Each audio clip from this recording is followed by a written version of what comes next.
nos da luz, nos da conocimiento y nos da sabiduría. El Salmo 119, en el versículo 105, nos dice: lámpara es a mis pies tu palabra y lumbrera a mi camino. En 2 de Pedro 1:19, el apóstol nos dice que la bendita palabra de Dios es como una antorcha que alumbra en un lugar oscuro hasta que el día esclarezca y el lucero de la mañana salga en vuestros corazones, dice. Por la noche, la luz atrae inmediatamente nuestra mirada porque nos da la capacidad de ver. La luz dispersa la oscuridad y hace posible que veamos las cosas, pero preste atención a esto. Nosotros no miramos la luz, sino la usamos a la luz para ver los objetos que se han hecho visibles. La palabra de Dios es como una lámpara a nuestros pies, es lumbrera a nuestros caminos. Ahí queda bien claro ya el versículo. Y Pedro dice luego: hasta que el día esclarezca y el lucero de la mañana salga en vuestros corazones. Es decir, hasta que Cristo regrese. Amén. La palabra de Dios es Dios mismo revelándonos la verdad. Trae toda la verdad divina en un enfoque claro, incluso para los incrédulos, incluso para ellos es clara la palabra. El Evangelio es lo suficientemente claro. De hecho, el apóstol Juan nos dice cuál es el propósito de su Evangelio y cuál es el que todos lo crean. Fíjense, acompáñenme al libro de Juan, capítulo 20.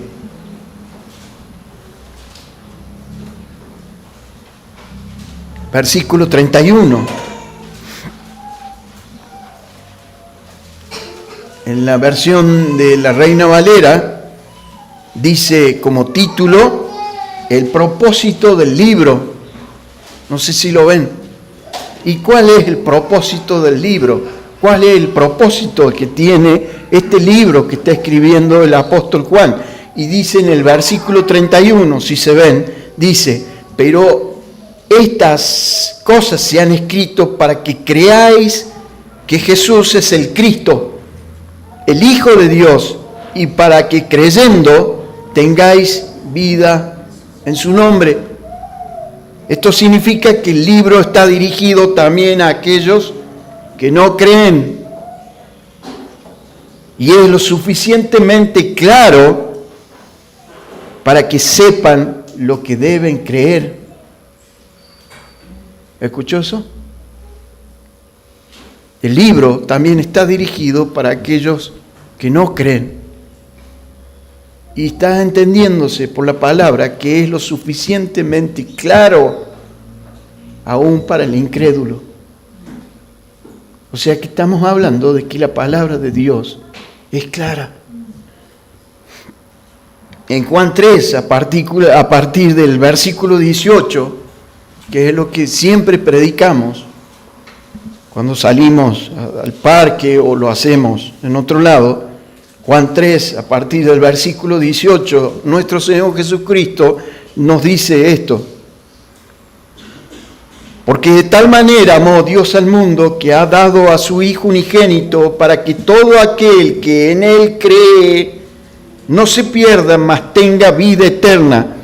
Porque no envió Dios a su Hijo al mundo para condenar al mundo, sino para que el mundo sea salvo por Él. El que en Él cree no es condenado, pero el que no cree ya ha sido condenado, porque no ha creído en el nombre del unigénito Hijo de Dios.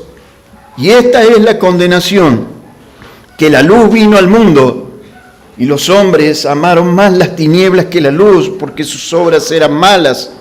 Porque todo aquel que hace lo malo aborrece la luz y no viene a la luz, para que sus obras no sean reprendidas. Mas el que practica la verdad viene a la luz, para que sea manifiesto que sus obras son hechas en Dios. Y esta palabra de nuestro Señor Jesucristo, nos dicen, van a ser juzgados, van a ser condenados porque no creen en el mensaje. O sea que la palabra es clara. Está dando por sentado que el mensaje es claro, incluso para los incrédulos. Cuando la Biblia en Romanos 6:23 nos dice que la paga del pecado es la muerte, mas la dádiva de Dios es vida eterna en Cristo Jesús, nuestro Señor, no es nada oscuro lo que nos dice. Es todo claro. Incluso para la mente más pagana, el Evangelio es claro. Y a veces nos rechazan violentamente cuando predicamos el Evangelio. O lo hacen burlándose. Los incrédulos saben a quién rechazan y de quién se burlan. Como lo hacían los judíos con nuestro Señor Jesucristo. Primera de Corintios 2:14 nos dice que el hombre natural no percibe las cosas que son del Espíritu de Dios y no las puede entender. Esto significa que no entiende las verdades internas, las verdades espirituales, no el mensaje en general, sino las verdades internas, las verdades espirituales, pero es culpable por el conocimiento a nivel externo de la verdad, que es revelada en la Escritura y tiene suficiente conocimiento de eso y entendimiento de tal manera que al rechazar el mensaje que se le ha sido dado, está rechazando a Cristo y como dice nuestro Señor, es condenado para siempre.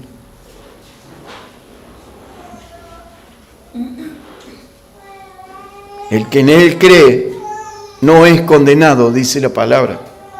Pero el que no cree ya ha sido condenado, porque no ha creído en el nombre del unigénito Hijo de Dios. Para que alguien crea y sea salvo es necesario que la verdad le sea revelada internamente, solo mediante el poder del Espíritu Santo.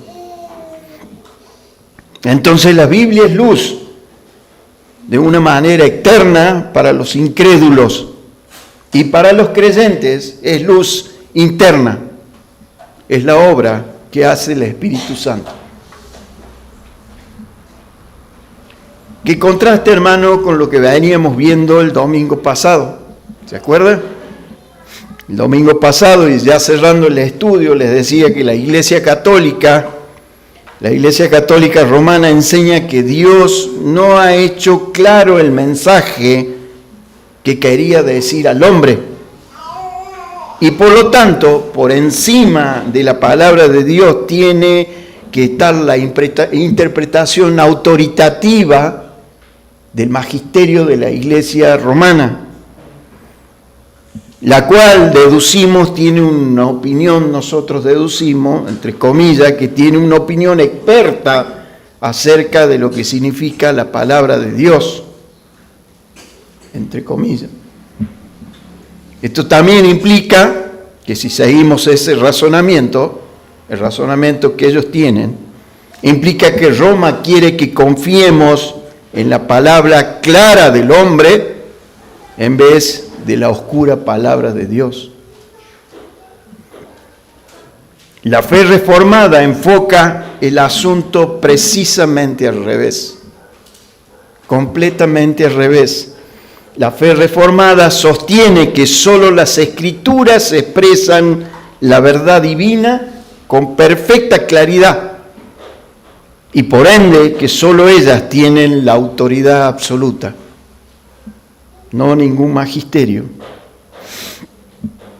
Frente a todos los argumentos que leímos y fueron promulgados en el Concilio de Trento, que estuvimos mirando el domingo pasado, decíamos que la confesión de fe en el año 1689 se promulgó diciendo en el capítulo 1 de las Sagradas Escrituras, en el párrafo 7, y ahora sí vamos a leer la confesión.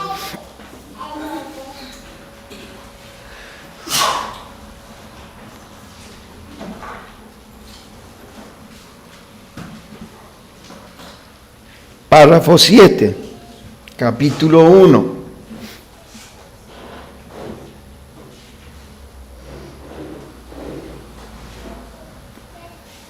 Nos dice: no todas las cosas contenidas en las Escrituras son igualmente claras en sí mismas, ni son igualmente claras para todos. Sin embargo, las cosas que son necesarias saber, creer y guardar para salvación se proponen y exponen tan claramente en uno u otro lugar de las Escrituras que no solo los eruditos, sino los que no lo son, pueden adquirir un entendimiento suficiente de tales cosas por el uso adecuado de los medios ordinarios. El párrafo 7, hermano, nos habla de la claridad de las Escrituras, la claridad o perspicuidad de las Escrituras. Perspicuidad habíamos dicho que significa transparencia, la transparencia de las Escrituras.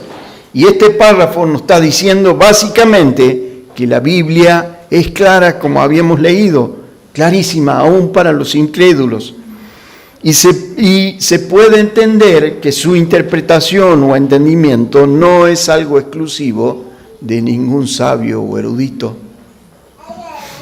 La doctrina de la claridad o perspicuidad de las Escrituras es de suma importancia.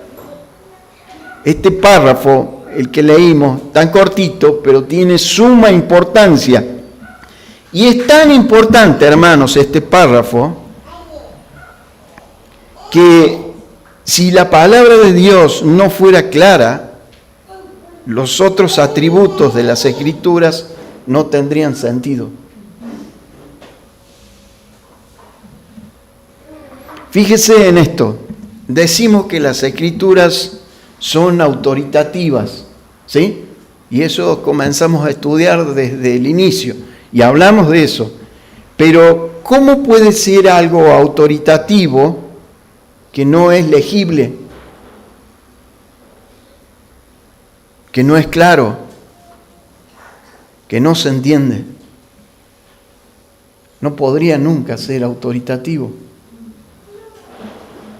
Al contrario, ¿no sería más bien aquello que es legible o claro nuestra autoridad? Efectivamente que sí. Y ese es el punto que toma la Iglesia de Roma. Ese es el punto. Como estuvimos estudiando, ellos dicen que la Biblia no es clara, y que se necesita la interpretación del magisterio para entender las Escrituras. Si la Biblia no es clara, no se puede tener la autoridad final. ¿Quién tiene la autoridad final entonces? El que interpreta. ¿Me entendió? Si la Biblia no es clara, no tiene autoridad final. El que tiene la autoridad final es el que dice: yo puedo interpretarla. Entonces, las Escrituras son claras. Aparte de los argumentos bíblicos que dimos al inicio del estudio, vamos a agregar otros argumentos para que podamos refutar lo que dice la Iglesia de Roma. Y esto para que si en algún día nos toca encontrarnos con personas que sostienen esto, estemos preparados para ejercer la defensa que nos manda la misma palabra. ¿Sí? Bien, argumento 1 entonces. La Biblia es obra del Espíritu Santo. Pero si ellos dicen, me estoy refiriendo a la Iglesia Católica, pero si ellos dicen que la interpretación de la Biblia solo puede hacerlo el magisterio, entonces están diciendo que el Espíritu Santo está solamente en el magisterio y no en las Escrituras. ¿Se entiende? La Biblia es la obra del Espíritu Santo. ¿Estamos de acuerdo hasta ahí? Sí. Pero si la Iglesia de Roma dice que la interpretación de la Biblia solo puede hacerle el magisterio, entonces están diciendo que el magisterio solamente, que el Espíritu Santo solamente está en el magisterio y no en las Escrituras. Argumento 2. Si decimos que la Biblia es necesaria para la salvación, pero si la Biblia no es entendible y no es clara, estamos en un problema gravísimo, bien grave, porque necesitaríamos sí o sí de alguien que nos interprete la palabra. Argumento 3. También decimos que la Biblia es suficiente para equipar al hombre de Dios. Pero si las Escrituras no son claras,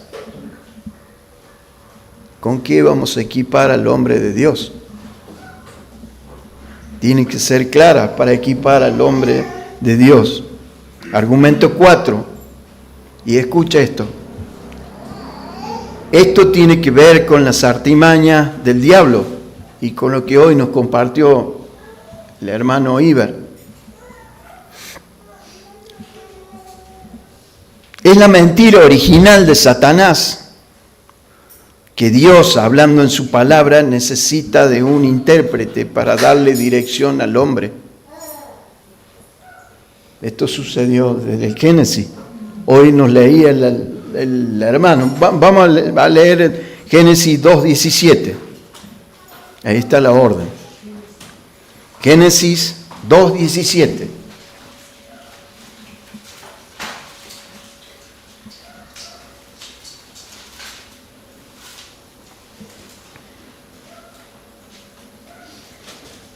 En Génesis 2:17 nos dice, este es Dios hablándole a Adán, mas del árbol de la ciencia del bien y del mal no comerás, porque el día que de él comieres, ciertamente morirás. Esta es la orden y es clara, es bien clara. Y Dios le dice a Adán, de ese árbol, ese está ahí, no vas a comer. La orden fue directa, al igual que la advertencia. Fueron claras y transparentes. Ciertamente morirás, le dijo. Pero la serpiente, como hoy nos leía el hermano, en Génesis 3:1, la serpiente sembró la duda en Eva. ¿Qué le dice? Fíjese en Génesis 3:1. Génesis 3:1 le dice, pero la serpiente era astuta, más que todos los animales del campo que Jehová Dios había hecho, la cual dijo a la mujer, con que Dios os ha dicho, no comáis de todo árbol del huerto. ¿Qué está haciendo la serpiente? Está infundiéndole duda acerca de lo que Dios dijo y ordenó claramente. Como leímos, del árbol de la ciencia del bien y del mal, no comerás. Esa era la orden, clarísimo. Porque el día que de él comieres, ciertamente morirás. Después de sembrar la duda en Eva, leemos en Génesis 3:4, Génesis 3:4, entonces la serpiente dijo a la mujer, no moriréis, sino que sabe Dios que el día que comáis de él, serán abiertos vuestros ojos y seréis como Dios, sabiendo el bien y el mal. El Señor había dicho claramente, ciertamente morirás, pero la serpiente le dice a la mujer, no vas a morir, sino que sabe Dios que el día que comas del fruto, tus ojos serán abiertos y seréis como Dios, sabiendo el bien y el mal. Es como si la serpiente le hubiera dicho, no entendiste a Dios. No es claro el mensaje que Él te dio. Yo te lo voy a explicar. Y torció todo. ¿Entienden la importancia que tiene la claridad de la Escritura?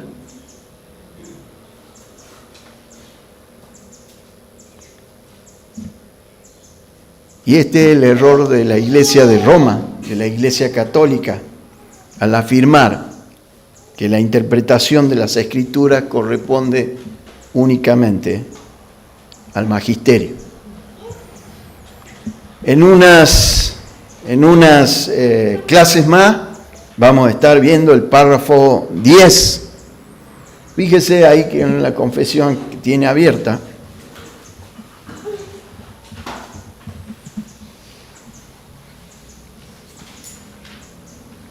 el párrafo 10 de la confesión nos dice: el juez supremo por el que deben decidirse todas las controversias religiosas y por el que deben examinarse todos los decretos de concilios, las opiniones de autores antiguos, las doctrinas de hombres y espíritus particulares, y cuya sentencia debemos acatar, no puede ser otro sino que, dice, las sagradas Escrituras, entregadas por el Espíritu. A dichas Escrituras así entregadas se reduce nuestra fe en definitiva. ¿Por qué la Biblia puede resolver todos estos temas? Sencillamente porque es clara. Si no, no podríamos. Nunca podríamos hacer esto. Esta es la importancia que tiene la doctrina de la claridad de la Escritura. Es determinante. Ahora sí, vamos a comenzar con el desarrollo del párrafo 7. El párrafo 7 nos dice: no todas las cosas contenidas en las Escrituras son igualmente claras en sí mismas, ni son igualmente claras para todos. Sin embargo, las cosas que son necesarias saber, creer y guardar para salvación se proponen y exponen tan claramente en uno u otro lugar de las Escrituras que no solo los eruditos, sino los que no lo son, pueden adquirir un entendimiento suficiente de tales cosas por el uso adecuado de los medios ordinarios. Para un mejor entendimiento vamos a dividir el estudio en dos puntos. El punto 1 le vamos a llamar las cosas difíciles de entender. Y al punto 2, las cosas fáciles de entender. ¿Sí? Bien. En el primer punto, la confesión nos dice: no todas las cosas contenidas en las Escrituras son igualmente claras en sí mismas. ¿Sí? Bien, el texto de prueba que nos da es 2 de Pedro 3:16. 2 de Pedro 3:16. Pero vamos a leer un poquito antes, desde el 15 vamos a leer, y hasta el 17. Segunda de Pedro 3:16. Vamos a leer del 15, decíamos.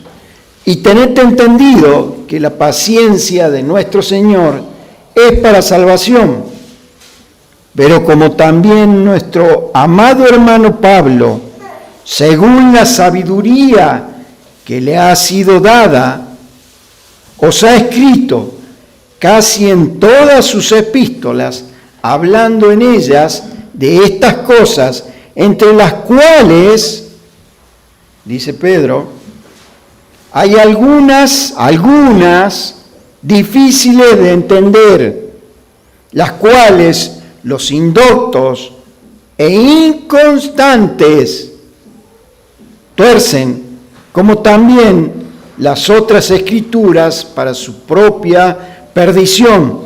Así que vosotros, oh amados, sabiéndolo de antemano, guardaos, no sea que arrastrados por el error de los inicuos, caigáis de vuestra firmeza.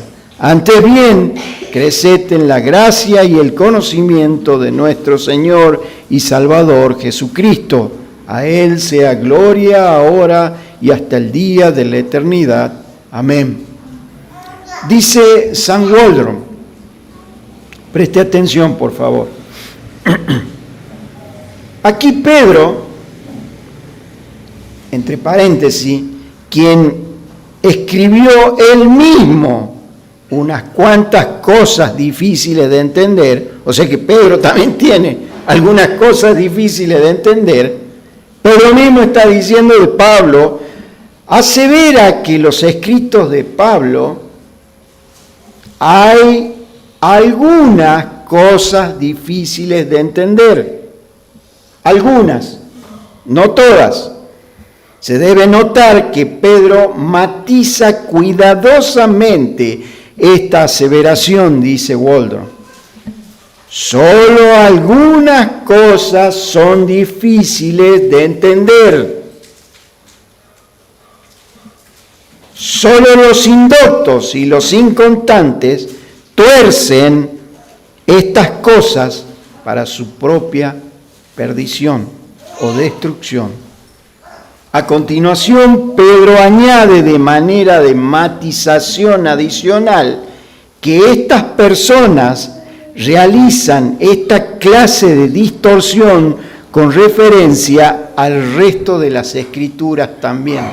No solamente a esas cosas que son difíciles de entender, sino que abarcan torciendo el resto de las escrituras.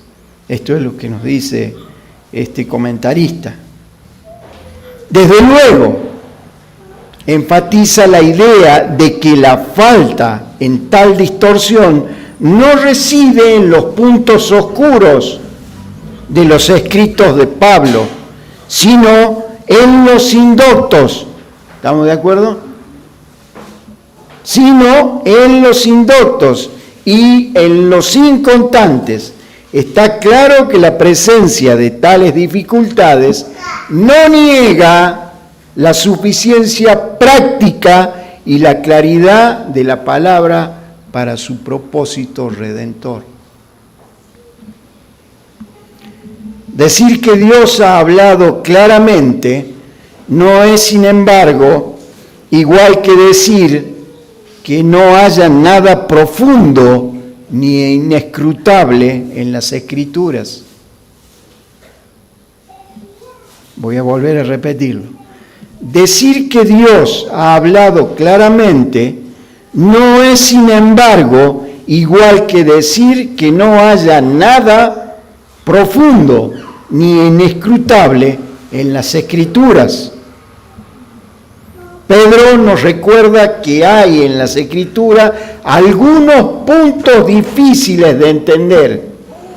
No son las Escrituras, sino algunos puntos en las Escrituras, los cuales se declaran que son difíciles de entender.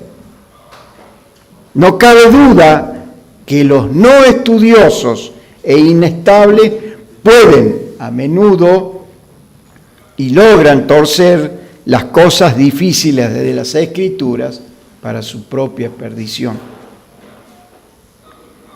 La confesión también nos dice, pero los que se dedican a estudiar con diligencia y con esta habilidad sabrán la verdad de lo inescrutable de la palabra de Dios.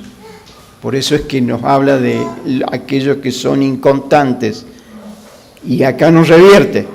Pero los que se dedican a estudiar con diligencia y con esta habilidad sabrán la verdad de lo inescrutable de la palabra de Dios. El hecho de que Dios ha hablado claramente de cosas difíciles, no las hace fáciles. Fíjese esto, la expresión más clara de la teoría de la relatividad, formulada por Einstein, no la hace simple. Más clara, la expresión más clara que podamos tener de esta teoría de la relatividad no va a ser simple. Hasta aquí ya hemos llegado, porque no vamos a terminar si seguimos y lo vamos a dejar a media, así que hasta aquí hemos llegado con la entrega del día de hoy. Si Dios quiere, el domingo 31 estaremos retomando con el párrafo 7 y posiblemente comencemos con el 8, porque nos queda ya la mitad del desarrollo de este. El párrafo 8 nos habla de los idiomas en el que fue escrita la Biblia, originalmente el hebreo y el griego. Nos habla también de que los manuscritos originales fueron divinamente inspirados, que la autoridad máxima de la Escritura reside en esos textos originales que no han sido traducidos, sino que tenemos los textos originales. Así que, si Dios lo permite, el domingo que viene vamos a estar desarrollando este tema. Oramos entonces, hermanos.